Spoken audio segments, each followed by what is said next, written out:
Bismillahirrahmanirrahim. Assalamualaikum warahmatullahi wabarakatuh.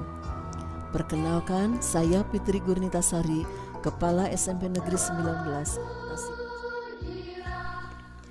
Pandemi COVID-19 telah merubah semua sistem kehidupan di seluruh dunia, termasuk proses pembelajaran formal di sekolah. Perubahan yang sangat cepat dalam kehidupan manusia karena virus ini telah mempengaruhi proses pembelajaran peserta didik yang berubah total dari proses belajar mengajar yang biasa dilaksanakan secara tatap muka formal di lembaga berubah menjadi pembelajaran jarak jauh dari rumah.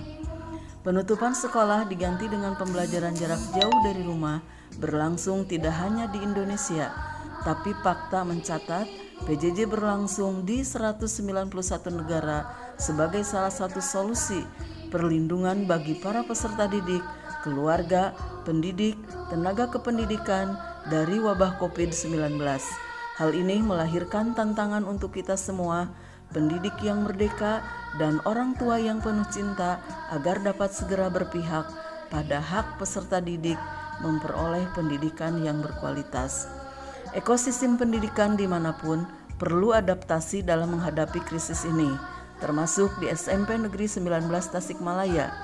Maret 2019, sekolah mendapat surat edaran dari Dinas Pendidikan Kota Tasikmalaya bahwa mulai Senin 16 Maret 2019 diberlakukan WFH atau Work from Home bagi guru dan diberlakukannya BDR atau belajar dari rumah bagi peserta didik sehubungan dengan musibah pandemi COVID-19. Proses belajar mengajar berubah menjadi pembelajaran jarak jauh atau PJJ.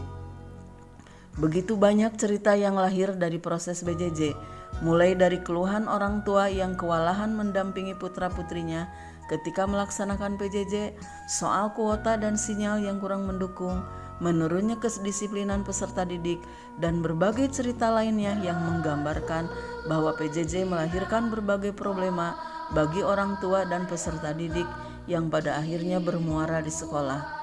Dan satu hal yang sangat mengkhawatirkan adalah terjadinya learning loss pada peserta didik, yaitu hilangnya kesempatan belajar secara efektif bagi para peserta didik di sekolah yang berakibat pada penurunan penguasaan kompetensi peserta didik yang dikarenakan kondisi pandemik 19. Hal ini mendorong pihak sekolah untuk segera melakukan terobosan guna mengatasi masalah di atas. Alhamdulillah, pada pertengahan Agustus, keadaan pandemi COVID-19 di Kota Tasikmalaya melandai dan berdasarkan surat instruksi Menteri Dalam Negeri nomor 30 tahun 2021 tentang PPKM level 4, 3, dan 2 COVID-19 di wilayah Jawa dan Bali, surat edaran KPCPED tentang PPKM level 3 COVID-19 di Kota Tasikmalaya, hasil rakor unsur Dinas Pendidikan Kota Tasikmalaya 12 Agustus 2001 tentang PTMT, dan hasil rapat kepala sekolah SMP Negeri Sekota Tasikmalaya tentang pelaksanaan PTMT di Satuan Pendidikan. Maka berdasarkan hal di atas, seluruh SMP di Kota Tasikmalaya melaksanakan pembelajaran tatap muka terbatas atau PTMT dengan protokol kesehatan sesuai aturan SKB 4 Menteri tahun 2021.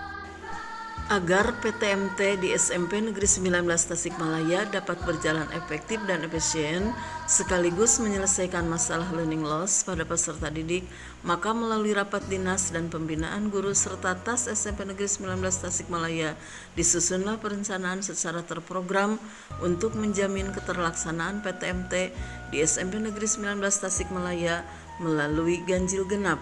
Maksudnya adalah di mana pembelajaran tatap muka terbatas dilaksanakan dengan kehadiran peserta didik sebanyak 50% setiap harinya mulai Senin sampai Jumat melalui teknik ganjil genap, di mana para peserta didik yang memiliki nomor induk atau nomor absen ganjil melaksanakan PTMT pada tanggal ganjil mulai hari Senin sampai Jumat, dan absen genap melaksanakan PTMT di tanggal genap mulai Senin sampai Jumat.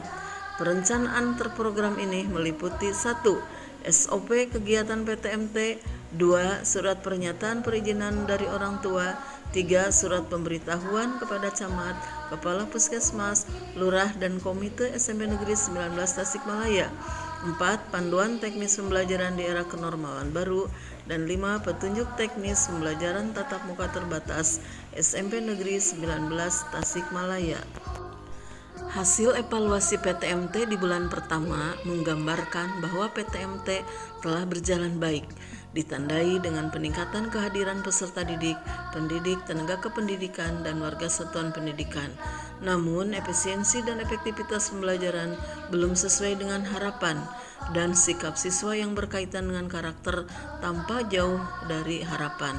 Dengan demikian, perlu tindak lanjut untuk menyelesaikan masalah tersebut, diantaranya yaitu dengan menyelenggarakan workshop peningkatan kompetensi guru dalam merencanakan dan melaksanakan PTMT, serta melakukan pembiasaan yang dapat memperbaiki dan meningkatkan karakter, yaitu melalui pembiasaan di jam pertama dalam bentuk kegiatan berdoa, membaca ayat suci Al-Quran dan terjemahannya sebagai bagian dari kegiatan narasi, membaca Asmaul Husna bagi peserta didik muslim dan untuk non-muslim menyesuaikan, didampingi guru yang mengajar di jam pertama, ditambah kegiatan sholat duha dan kuliah duha bersama setiap hari Jumat.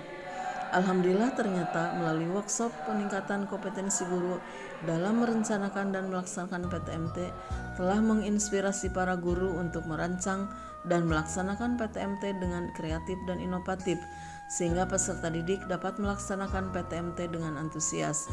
Demikian pula melalui pembiasaan di jam pertama dengan kegiatan kerohanian serta kegiatan duha setiap hari Jumat, karakter peserta didik lambat laun pulih menjadi pribadi-pribadi yang taat. Luar biasanya, kegiatan pembiasaan ini telah menstimulus guru untuk berkreativitas, menciptakan kegiatan yang dapat mengatasi learning loss, diantaranya dengan dibuatnya channel YouTube yang memuat konten berbagai model pembelajaran kreatif serta konten kerohanian, diantaranya kulkas, kuliah ringkas yang direncanakan tayang setiap hari Jumat. Dengan demikian, perencanaan secara terprogram untuk menjamin keterlaksanaan PTMT di SMP Negeri 19 Tasikmalaya melalui ganjil genap dapat menjadi salah satu solusi dalam mengatasi learning loss bagi peserta didik di SMP Negeri 19 Tasikmalaya.